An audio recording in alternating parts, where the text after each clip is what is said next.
सलाम, नमस्ते, सत श्री अकाल। मैं हूं रजा और आप देख रहे हैं रजा ग्राफी अनस्क्रिप्टेड पर सबसे खास रिपोर्ट, अंतर्राष्ट्रीय प्राइम टाइम रिपोर्ट। दुनिया की तमाम बड़ी खबरें आसान ज़बान में आपके सामने। सीधी खबर ये तस्वीर के साथ देखिए।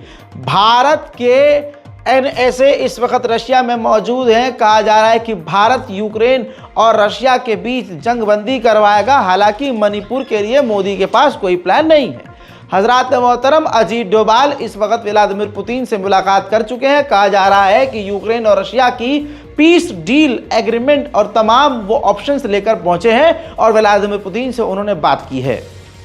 हालांकि हमें उम्मीद ये थी, भारतीयों को उम्मीद ये थी कि यही एनएसए मोदी जी मणिपुर भेजेंगे, लेकिन क्या ही कह सकते हैं। ऐसा लग रहा है मणिपुर भारत नहीं कहीं और का हिस्सा है। वहीं रशिया ने अपनी सेना को नए FU-57 दे दिए हैं। ये काफ़ी एडवांस फाइटर जेट हैं जो यूक्रेन को टक्कर दे सकते हैं। वहीं ईरान के ऊपर सख्त पाबंदी कई देश लगाने की तैयारी में है। यूके ने ईरान के जहाज़ों को अपना एयर स्पेस देने से इनकार कर दिया और पाबंदी लगा दी है। इसके अलावा कई और देश भी लाइन में हैं जो ईरान पर इसी तरह की पाबंदी लगाने के चक्कर में है। बरतानिया का कहना यह है कि ईरान हमारे एयर स्पेस का इस्तेमाल करके हथियार सप्लाई करता है। ईरान ने तो मना कर दिया कि वो रशिया को हथियार नहीं दे रहा है, लेकिन सैटेलाइट इमेज और डिटेल्ड रिपोर्ट के मुताबिक ये चीज़ें कुछ आपके सामने सबूत के तौर पर रख रहा हूँ। समुद्री रास्ते के जरिए से ईरान से रशिया पहुंचे थे हथियार भरे टैंकर। वहीं रूस के विदेश मंत्री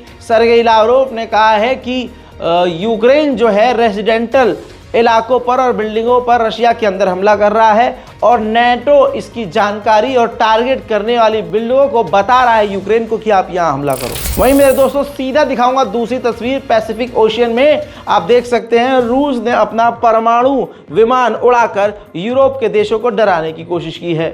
वहीं बरतानिया ने रशिया को झटका देते हुए यूक्रेन को अलाउ कर दिया है कि हमारी लॉन्ग रेंज की मिसाइल और हथियार आप रूस के अंदर इस्तेमाल कर सकते हैं। वहीं मेरे दोस्तों ये खतरनाक तस्वीर देखिए। रशिया के S-4 एयर डिफेंस सिस्टम को अगस्त के महीने में यूक्रेन ने तबाह किया था। रशिया ने साफ इनकार किया था, झुटलाया था कि ऐसा नहीं हुआ है। तो अब जाकर यूक्रेन ने रूस के S-400 एयर डिफेंस सिस्टम को तबाह करने वाला वीडियो जारी कर दिया है। वहीं मेरे दोस्तों रशिया को अपने ही इलाके में बड़ी कामयाबी मिली है। यूक्रेन ने रूस के इलाके पर कब्जा किया हुआ है। उसी कुर्स्क के 10 क्षेत्रों को रशिया ने आज़ाद करवा लिया है। अब उधर मेरे दोस्तों यूक्रेन के राष्ट्रपति ज़ेलेंस्की ने कहा है कि रूस ने काउंटर ऑफेंसिव हमला कुर्स्क के इलाके में शुरू कर दिया है और हम और वो दोनों ही पूरी प्लानिंग से कर रहे हैं। Mi-8 रूस का आप देख सकते हैं जला हुआ है, टूटा हुआ है, तबाह हो चुका है।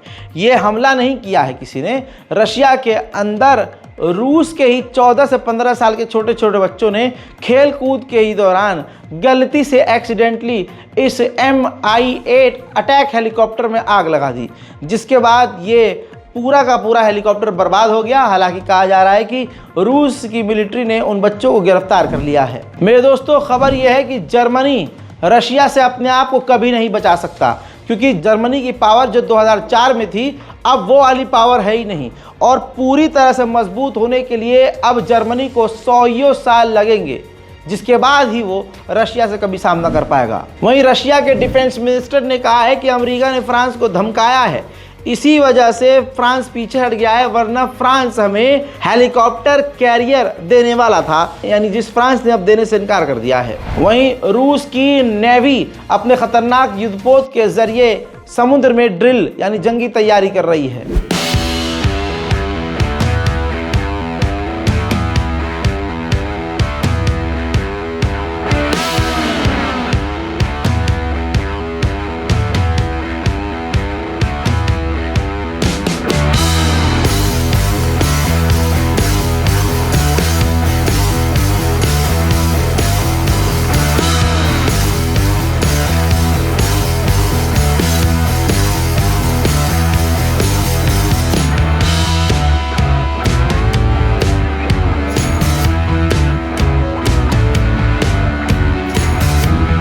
उधर स्वीडन यूक्रेन के समर्थन में आ चुका है और स्वीडन अपने नए और खतरनाक फाइटर जेट यूक्रेन को देने की तैयारी में है।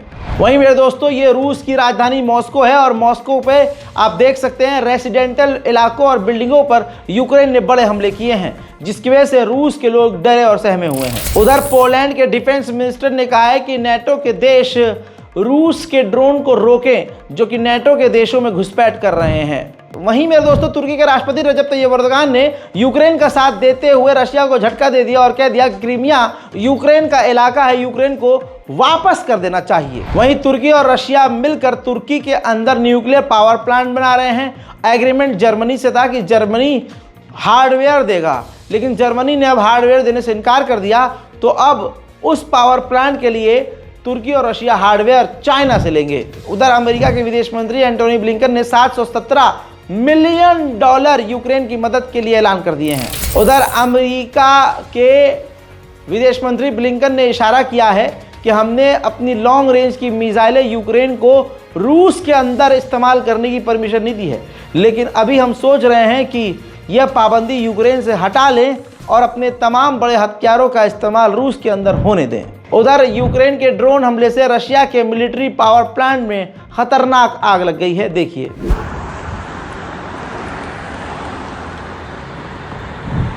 उधर भारत ने कमाल कर दिया है। भारत ने 45 भारतीयों को रूस से रिसीव कर लिया है और भारत लेकर आने की तैयारी में। इसके अलावा 50 और भारतीयों को रेस्क्यू करने की चक्कर में भारत सरकार है। उधर व्लादिमीर पुतिन के इंटरव्यू से खुलासा हुआ है। किसी पत्रकार ने पूछा कि नेटो ने यूक्रेन को अपनी लॉन्ग रेंज की मिसाइलें आपके खिलाफ इस्तेमाल करने की परमिशन दे दी है। इस पर व्लादिमीर पुतिन ने कहा कि ये साबित हो गया है और यही सबूत है कि यूक्रेन हमसे नहीं लड़ रहा है, बल्कि पूरा यूरोप हमसे लड़ रहा है। हजरात मोहतरम, साइप्रस, आधे साइप्रस पर तुर्की का कब्जा है। उसी साइप्रस ने अमेरिका से डिफेंस की हथियारों की डील कर ली है, जिससे तुर्की, अमेरिका और साइप्रस पर बुरी तरह से भड़क गया है। हज़रात मोहतरम, चाइना ने नया फुजियान एयरक्राफ्ट करियर बनाया है, जिसकी एक्सक्लूसिव तस्वीर मैं आपको दिखा रहा हूं। ये फुजियान एयरक्राफ्ट करियर जो हेलीकॉप्टर, फाइटर जेट और ड्रोन अपने ऊपर लैंड करवा सकता है और टेक ऑफ भी हो सकता है। ये काफ़ी बड़ा एयरक्राफ्ट करियर है जो कि भारत के लिए सबसे बड़ा खतरा है।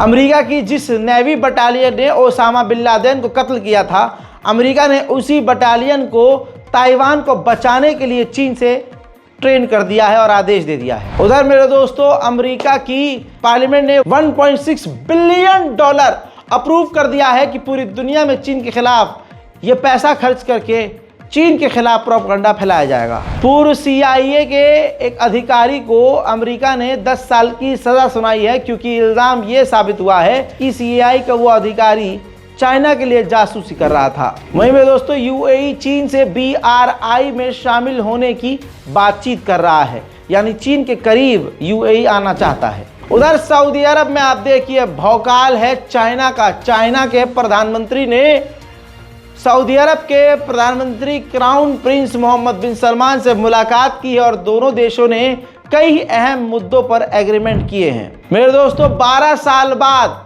सीरिया की राजधानी दमिश्क के अंदर सऊदी अरब ने अपनी एम्बेसी खोल दी है और 12 साल बाद अपने एम्बेसडर को सीरिया में तैनात कर दिया है।